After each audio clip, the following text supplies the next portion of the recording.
কয়রায় পূর্ব শত্রুতার জেরে বাড়িতে হামলা, ভাঙচুর, লুটপাট, মারপিট ও অগ্নিসংযোগের ঘটনায় আদালতে মামলা। কয়রা থেকে মোহাম্মদ রমজান আলীর পাঠানো প্রতিবেদনে দেখুন বিস্তারিত।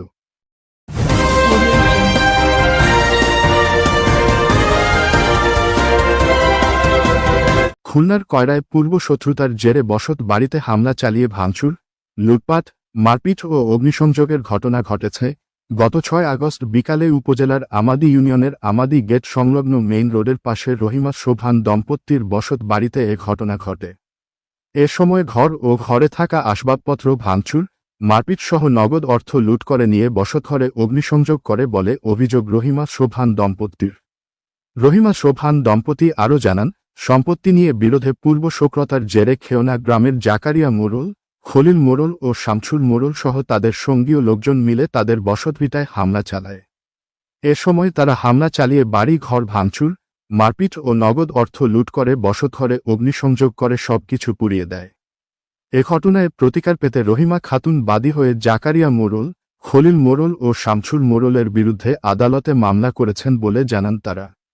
এছাড়া জাকারিয়া গণরাজ্যপূর্বক তাদের পুড়িয়ে দেয়া বসত ঘরের জায়গা দখল করে পাকা স্থাপনা নির্মাণ করেছেন বলে ও অভিযোগ তোলেন রহিমা শোভান দম্পতি। অপরদিকে এ ঘটনায় অভিযুক্তদের সাথে যোগাযোগের চেষ্টা করা হলেও তাদের সাথে যোগাযোগ করা সম্ভব হয়নি। সর্বোপরি এ ঘটনায় সুবিচারের আশায় প্রশাসনের ঊর্ধ্বতন কর্তৃপক্ষের জরুরি হস্তক্ষেপ কামনা করেছেন অসহায় রহিমা শোভান দম্পতি। এ বিষয়ে ভুক্তভোগী রহিমা খাতুন জানান, আমরা দুজনে গাঙের জাল ঠিলি খাই। আমার সরকারের কাছে আবেদন করি, বন্দোবস্ত জমি 90 বছরের দেশে আমরা সবাই মাত্র 2 বছরে আইছি।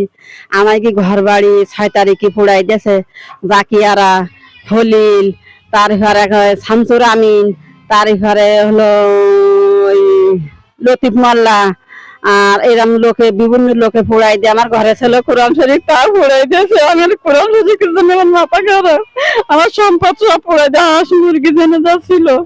আল্লাহ, আমি আর কি করবো, আর কি কোরআন শরীফের কথা মনে করলে আজকে সারাদিন আমার দুজন আসি, আমাকে আসলে মারপিট করে আমাকে জানে মেরে ফেলার জন্য বইয়া করে আমার অজ্ঞান নিয়ে যায়। পাশার লোক এসে আমাকে ঠিকায় তারা হাসপাতালে ভর্তি করি। আমার স্বামীর মাথা 7টা সিলাই, আমার মাথা 6টা সিলাই। আল্লাহ, আমাকে মেয়েকে জানে হত্যা করে দেয়, হুমকি দেয়, রাত করে হুমকি দেয়। আমি সরকারের কাছে বিচার চাই, আমার সরকারের জমি দিয়েছে, আমি সরকারের কাছে বিচার চাই, আমার বিচারটা যেন সূক্ষ্ম হয়। সূক্ষ্ম বিচার চাই, আমি সূক্ষ্ম বিচার চাই, আমি সূক্ষ্ম বিচার চাই। আমার কোরআন শরীফ পড়ে দিতে সেই জন্য কোরআন সূক্ষ্ম বিচারটা চাই, আমি সূক্ষ্ম বিচার চাই। আমার সব শেষ হয়ে গেছে, আমার সূক্ষ্ম বিচার চাই। আমার স্বামীর কিছু নিশ্চয় হয়ে গেছে একেবারে, আমি সূক্ষ্ম বিচারটা চাই। এ বিষয়ে এলাকাবাসী জানান, বাড়ি পোড়াই, জিনিসপত্র মালামাল পোড়াই, সব হলো কোরআন শরীফ ছিল, ঘরে কৃষ্টি ছিল, সব পোড়াই দিয়েছে। আমরা এটা দেখেছি, এটা আমরা জানি থেকে মারধর করি থেকে হাসপাতালে লোকজনে, আশেপাশের লোকজন থেকে ভর্তি করেছে হাসপাতালে। জায়গাটা রহিমার আমি তো জানি, এখানে মারধর, আগুন দিয়ে ঘর বাড়ি পোড়াই দিয়ে কোরআন শরীফ ছিল জ্বালাই দিয়েছে, তাদের হাসপাতালে নিয়ে গেছে, মারপিট করেছে।